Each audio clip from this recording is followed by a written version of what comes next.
আসসালামু আলাইকুম। ধরেন আপনার এলাকায় এই মুহূর্তে আপনার পাশ দিয়ে বয়ে চলা নদীতে একটা লাশ ভেসে উঠলো। তখন আপনি তৎক্ষণাৎ পুলিশকে খবর দিলেন যে এই লাশটাকে উদ্ধার করার জন্য, যে এই লাশটা এসে উদ্ধার করে পোস্টমর্টেম করে যে আইনগত প্রক্রিয়া আছে সেগুলো মেনটেন করার জন্য পুলিশ আসলেন। পুলিশ এসে সেই লাশটা আপনার বাসা থেকে ফর এক্সাম্পল 50 কিলোমিটার দূরে আপনার সদর হসপিটালে নিয়ে গেলেন। সেখানে পোস্টমর্টেম করা, সেখানে হচ্ছে ডোমকে রাজি করানো, তারপর হচ্ছে জানাজা, দাফন কাফন, এই প্রত্যেকটা কার্যক্রম পুলিশ নিজে উপস্থিত থেকে করলেন বা করেন। এটাই, পুলিশ ছাড়া এই কার্যক্রমগুলো কেউ করে না। অথবা কেউ হারিয়ে গেলেন, অথবা কেউ আত্মহত্যা করলেন, এই যে কার্যক্রমগুলোকে আমরা পুলিশকে দিয়েই হচ্ছে আমরা করতে হয়। এখন কয়েকটা প্রশ্ন এখানে। আপনার বাসা থেকে বা নদীর পাড় থেকে লাশটা জেলা সদরে নিয়ে যাওয়ার জন্য যে খরচটা হয়েছে, অ্যাম্বুলেন্স ম্যানেজ করা, ডোম ম্যানেজ করা, হসপিটালের যে খরচ, এই খরচটা আসলে কে দেয়?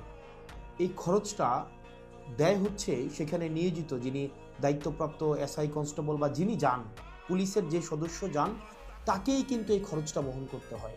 যেই 10-15 হাজার টাকা খরচ হয়, তাকে এই খরচটা বহন করতে হয়। যদিও সরকারি নিয়ম আছে যে এই খরচটা ফেরত দেওয়া হয়, কিন্তু যেই টাকা খরচ হয় আর যেই টাকা ফেরত দেওয়া হয়, ফর এক্সাম্পল 10,000 টাকা যদি খরচ হয়, সেখানে ফেরত দেওয়া হয় 500, 800, 1,000, 2,000 টাকা। তো সেটা দেখা যায় খরচ হওয়ার তুলনায় প্রাপ্তির যেই ব্যবধান, সেটা দৃশ্যমান অনেক বেশি ব্যবধান। তো এই পুরো খরচটা কিন্তু পুলিশকেই বহন করতে হয়।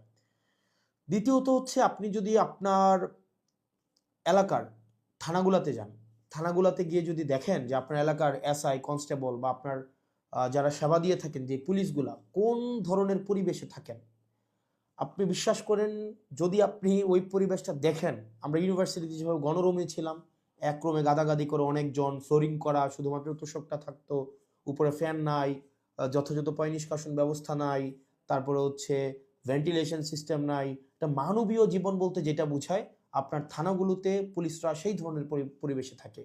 এখন একটা পুলিশ আপনার ডিউটি করে এসে রাতে যদি এই ধরনের একটা পরিবেশে ঘুমায়, আমরা কি তার কাছ থেকে প্রত্যাশিত সেবা আমরা কিভাবে এক্সপেক্ট করব? মানে এটা এটা একটা মানবীয় জীবন থানাগুলাতে আসলে পুলিশের জন্য ব্যবস্থা করা হয়েছে।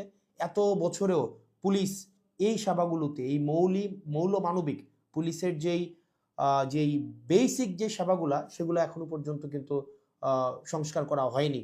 তৃতীয়ত, সবচেয়ে গুরুত্বপূর্ণ এবং তৃতীয়ত যেই অসুবিধাটি আমি থানাতে দেখলাম এই কয়েক মাসে, সেটা হচ্ছে আপনার থানা থেকে একটা অপরাধ কার্যক্রম সংগঠিত হয়, ফর এক্সাম্পল 15 কিলোমিটার, 20 কিলোমিটার দূরে। একদিনে অনেকগুলো অপরাধ কার্যক্রম সংগঠিত